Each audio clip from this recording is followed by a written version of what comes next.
শুরু করেন, বিসমিল্লাহ করেন। আউযু বিল্লাহি মিনাশ শাইতানির রাজিম, বিসমিল্লাহির রহমানির রহিম। শুরু করেন।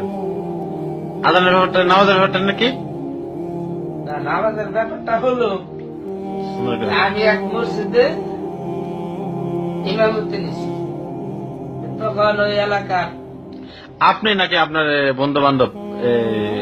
আপনি না, আপনি নিজে? আচ্ছা আচ্ছা। হ্যাঁ, যখন ইমামতি দিলেন হঠাৎ করে একদিনকে আমি হাটে গেলাম আচ্ছা। বাজারে, ওটার কাছে। বাজারে যাওয়ার পর জোহরের টাইমে আজান দিয়েছি, আজানের আগে চলে গেছি। এখন জোহরের আজান হয় নাই। যখন আমি মসজিদে আসলাম, কমিটির লোক রাতের বেলা আমারে আইসে কয়েকজন জিজ্ঞাসা করলো, হুজুর আজ জোহরের সময় আজান দিলেন না কেন? আয়ো। আমি বললাম আজান দিলে আমি তো হাঁটে গেছিলাম একটু কাজে, আজান দিলে সমস্যাটা কি হয়েছে? তার সমস্যা মানে আপনি আজান দেন নাই, আপনি জোহরের টাইমে আজান দিলে এই চোখের ভিতরে যারা কাজ করে এরা সবাই খানা খাইতে আসে, তা আপনি আজান দেন নাই, এরা কোথায় কষ্ট করছে। এর জন্য দায় হচ্ছে আপনি, দায় আপনি আজান দিলেন না কেন? আচ্ছা, আপনারা রাখা হয়েছে, আমরা বেতন দিই, আপনি আজান দিবেন, নামাজ পড়বেন, আপনার বেতন দিন, আপনি নামাজ পড়বেন না? আপনি নামাজ পড়বেন, কিন্তু আমরা নামাজ আমার কথা জিজ্ঞাসা করবেন না। আমরা টাঙ্গুইল আসুন। আচ্ছা আচ্ছা, ফজরের এই ফজরের টাইমে যদি আপনি আজান না দেন তাহলে মানুষের কাজে যাওয়া বন্ধ হয়ে যায়। আপনি আজান দেন, এই আজান শুনে সবাই কাজে যায়। কাজে যা, এটা হলো ফজরের আজান। ফজরের আজান, ফজরের আজান হলো কাজে যাওয়ান্তে। ফজরের আজান শুনে সবাই কাজে যায়। আরে আচ্ছা, এরপরে জোহর আজান যখন দেন সবাই খাইতে আসে। আচ্ছা। আর যখন আসর আজান দেন তখন সবাই কাজের থেকে ফেরত চলে আসে, একেবারে চলে আসে কাজে। তখন এদের কাজ সমাধান। ওই দিনের লেগে ছুটি।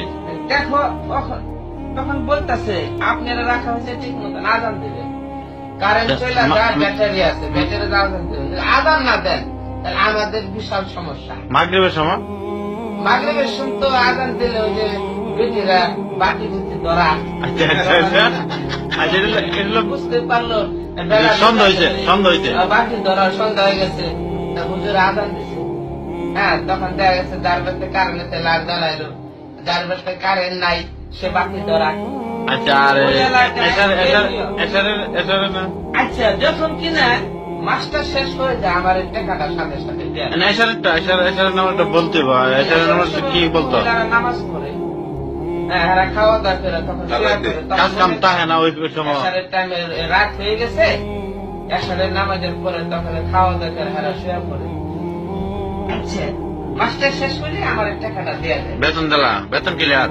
তখন আমি জিজ্ঞেস করলাম, আচ্ছা ভাই আপনারা নামাজও পড়েন না, বেতন উঠান না, উঠাইতে দেখি না, মাস শেষ হইলে এই বেতন আপনারা কেমনে দেন?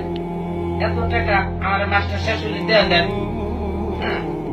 তখন বললো, হুজুর আমাদের মসজিদের অনেক টাকা আছে, এই টাকা যারা ব্যবসা করে সুদের উপরে লাগায়, সুদের উপরে কাছে দিচ্ছি। আচ্ছা আচ্ছা। তখন এরা কি করে মাস শেষ হলে এই লাভ গুলা দেয় দেয়, এগুলো তো আপনার বেতন দেয়, আরো অনেক থাকে, এটা জমা থাকে। আমরা কি করে সুদের টাকাটা আমার বেতন দেয়? আগে তো কর নাই, আমি আপনার মসজিদ আর থাকবো। আচ্ছা, আপনি নিজে বলতেছেন?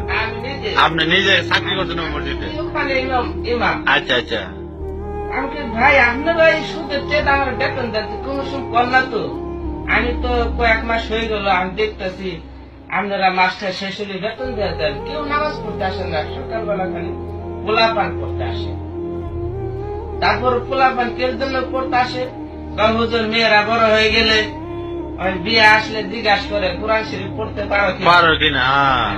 এখন যদি মেয়ে কোরআন শরীফ পড়তে না পারে ভালো বিয়ে করে দেয়। তাহলে এই জন্য মেয়েদেরকে কোরআন শরীফ শিক্ষা দিতে হয়, ভালো জায়গায় বিয়ে দিতে হবে। এই পরিস্থিতি ওই এলাকা। এই এলাকাটার নাম কি? এলাকার নাম হয়েছে গ্রামটা নলবেল। নলবেল। এটা কোন ডিস্ট্রিক্ট? ঢাকা নবাবগঞ্জ। নলবেল। নবাবগঞ্জের ভিতরে আগে কোন থানাটা নলবেলপুর সাইডে গ্রাম। এখন যাক আল্লাহ তাদেরকে হেদায়েত করুন। এই এলাকা আমি নিজে অনেক দোয়া করছি আল্লাহ তাআলা তাদেরকে নামাজি বানাক। কিন্তু অনেক ছেলে মেয়েরা পড়তে আসতো, মসজিদ জায়গা হইতো না। সবাই বলতো হুজুর আপনি আসাতে এই মসজিদের গোলাপার বেশি আসে। হ্যাঁ, কেন? আগের যে ইমাম সাহেব ছিল, তো ইমাম সাহেব নিজে নামাজ পড়তো না, নিজে নামাজ পড়তো না। একদিন এক যুবক ছেলে এসে আমার জিজ্ঞাসা করলো, হুজুর ফজর আযান আপনি কি শুয়ে শুয়ে দেন নাকি উঠে দেন? তখন আমি বললাম, এই তুমি কি বলে এটা, শুয়ে শুয়ে কি আযান দেয়? তাহলে আগে হুজুরের শীতের মধ্যে উঠতো না, ওই মা ওতরা কাছে নিয়ে রাখতো, মাইকের সেটটা কাছে থাকতো, সুইচটা দিয়েই আযান দিত, আযান দিয়ে সে ঘুমায় থাকতো, উঠতো না। আচ্ছা সে নামাজ পড়ে না, সে শুয়ে থাকতো। পোলাপান পড়তে আসতো, আয়সা ডাইকা হুজুর উঠাতো, হুজুর উঠে না, আমি পড়তে আসছি। তো হুজুর উঠে মুখটা ধুয়ে পোলাপানটা পড়াইতো। যুবক ছেলেরা জিজ্ঞাসা করে, তো হুজুর আপনি কি আযান শুয়া দেন না উঠা দেন? তখন আমি বললাম, আরে বেকেল শুয়া শুয়ে কি আযান হয়?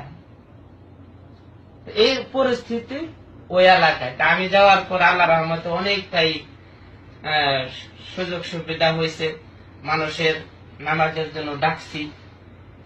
এরপরে এক মৌলানাদের ওয়াজ করালাম, ওখানে ভালো এক মৌলানারে নিয়ে অনেক বড় একটা ওয়াজ দিলাম।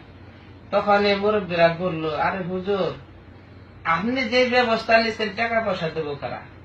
তখন আমি বললাম, দেখেন ওয়াজের ব্যবস্থা আমি করতেছি, তো যুবক ছেলেদেরকে নিয়ে আচ্ছা এবার শেষ করে দেন। কিছু চাউল উঠাইলাম, কিছু বাঁশ উঠাইলাম, কালেকশন করে ওয়াজ দিলাম।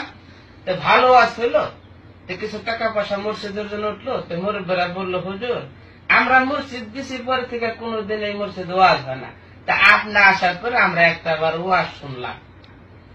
একবারই পরে ওখান থেকে আমি চলে গেলাম। আলহামদুলিল্লাহ। ওকে, বিদায় নেন দর্শকের কাছ থেকে। সালাম দিয়ে বিদায় নেন। আচ্ছা, আসসালামু আলাইকুম ওয়া রাহমাতুল্লাহ। সবার জন্য সবাই আমার জন্য দোয়া করবেন ইনশাআল্লাহ।